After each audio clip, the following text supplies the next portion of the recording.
Oke, lanjut nomor 31. Jika harga rempah-rempah di negara SS pada tahun 2014 adalah 19.075 dan pada tahun 2018 adalah 29.436. Jika tingkat inflasi maupun deflasi di negara SS adalah tetap, maka per tahun di negara SS selama 4 tahun terakhir kira-kira terjadi. Oke, kalau ini tentang inflasi dan deflasi. Kalau inflasi itu kan kenaikan ya. Kalau deflasi itu namanya penurunan. Oke, di sini ada rentang waktunya ya. 2014 dan sampai 2018. Di sini dan ada inflasi dan deflasi di negara SS adalah tetap, maka itu sama aja dengan mencari rasio ya. Kalau mencari rasio kan ada tuh tetap tuh kalau rasio. Kemudian di sini pakai konsepnya yang baris geometri ya, baris geometri. Maka seperti ini nih. Jadi diketahui tahun 2014 itu sama dengan U1 sama dengan A ya. Maka 2018-nya sama dengan U5 sama dengan AR pangkat 4. A sama AR pangkat 4 tahu ya dari mananya? Dari A dikali R pangkat N dikurangi 1. Kalau ini kan 1, jadi N-nya 1 dikurangi 1 sama dengan 0. R pangkat 0 sama dengan 1, jadi A ya. Yang ini N-nya 5, berarti 5 dikurangi 1 sama dengan 4. Terus nyari rasionya dengan pembagian atau perbandingan. Jadi U dibandingkan U5 dibandingkan dengan U1. Jadi AR pangkat 4 dibagi A sama dengan 29.436 dibagi 19.075. Jadinya ini A-nya habis, coret-coret. Jadinya R pangkat 4 sama dengan 1543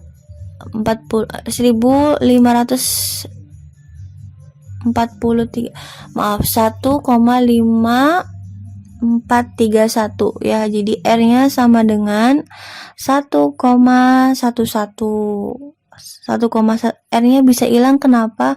Di sini kita pindah ruaskan. Jadi kalau pindah ruaskan ininya pangkat, ini enggak. Jadi kalau pindah ruaskan jadinya ininya akar ya.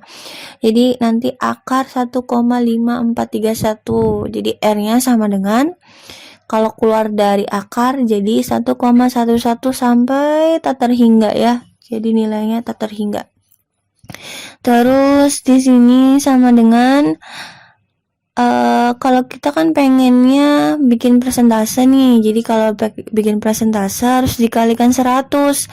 Jadi 1,11 dikali 100%, jadinya 111% gitu.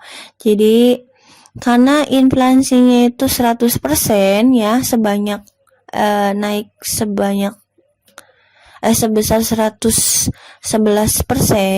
jadi itu tuh terjadi inflasi sebanyak 11%. Jadi jawabannya adalah inflasi 111% gitu. Terus nomor 32, sebuah toko aksesoris mendapatkan keuntungan 20% meskipun toko tersebut penjual dengan diskon 20%. Jika toko tersebut mengadakan diskon 30%, maka toko tersebut. Jadi kalau yang nomor 32 itu sebenarnya kayak permainan harga ya kalau di toko. Jadi kalau itu tuh di diskon tapi dia itu masih dapat untung 20% gitu. Nah, di sini yang ditanyakan adalah berapa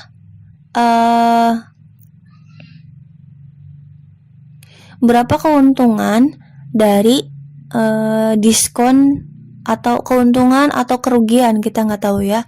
Jika toko tersebut mengadakan diskon 30%, itu hasilnya rugi atau untung gitu ya. Lanjut. Nah, di sini kita misalkan harga barangnya itu sama dengan B dan harga belinya sama dengan A. Nah, di sini kan yang diketahui cuman keuntungan sama diskonnya aja nih.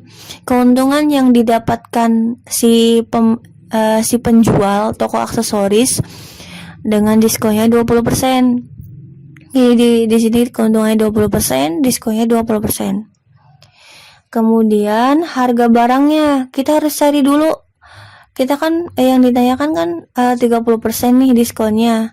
Kita mau nyari keuntungannya kan. Kalau mau nyari keuntungannya kita harus tahu dulu harga barang yang aslinya itu berapa ya. Harga barang aslinya itu berapa sebelum di diskon gitu. Kemudian di sini diskonnya tadi 20% kan. Diskonnya 20%. 20% dari harga barang ya. Diskon itu 20% dari harga barang. Jadi di sini diskon itu kalau mau nyari diskon, persentase diskon dikali harga barang gitu.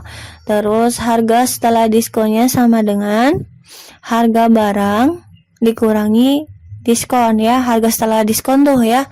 Jadi kalau misalnya udah diskon, udah dapet tuh diskonnya segimana. Nanti yang harga barangnya itu dikurangi sama diskon yang tadi kita hitung. Jadi tadi kan harga barangnya belum diketahui dan dimisalkan B. Berarti B dikurangi diskonnya 20% dari B. 20% B. Jadi ini kenapa bisa 80%? Dari ini kan 20% B ya. Anggap aja ininya 100% ya. Jadi 100% B dikurangi 20% B sama dengan 80% B gitu. Terus maka dia pendapatan penjual itu aslinya itu harga beli ya. Harga beli ditambah keuntungan, bener nggak? Ya, karena dia kan dapat untung 20%. Jadi pendapatannya yang didapat penjual toko aksesoris itu harga beli ya, harga beli yang modalnya dia ditambah keuntungan. Jadi A tadi harga belinya itu A ditambah 20%. 20% dari A ya, bener ya. 20% dari A bukan dari B lagi. Kalau dari B itu namanya diskon.